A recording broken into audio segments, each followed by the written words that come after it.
ఎప్పుడైనా ఒకరి కోరికకు ఆశకు భంగం కలిగితే అప్పుడు వారి హృదయం క్రోధంతో నిండిపోతుంది. తన నిరాశకు బాధకు కారణమైన ఆ వ్యక్తిని తాను దండించే ప్రయత్నం చేస్తాడు. మరైతే ఇలా మన కోరికకు ఆశకు భంగం కలగడం అన్నది సదా ఇంకొకరి అపరాధమే అవుతుందా? కోరికలు సఫలం కాకపోవటానికి కారణాలు అనేకం ఉంటాయి. కొన్ని కోరికలు అనుకోని విధంగా సఫలం కాకుంటే ఇక కొన్నిటికి విధి కారణం కావచ్చు. అయినా అప్పుడప్పుడు కోరికల స్వరూపమే ఎలా ఉంటుందంటే అవి సఫలం కాలేనివై ఉంటాయి.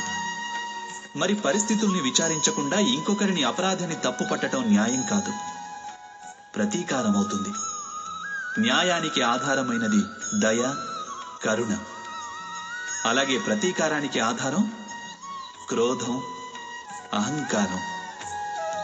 అనగా హృదయంలో కరుణను ధారణ చేయకుండా ఇంకొకరి అపరాధం గురించి న్యాయ విచారణ చేయడం, దానికి వారిని దండించడం పూర్తిగా ధర్మ విరుద్ధం కాదా? మీరే ఆలోచించండి.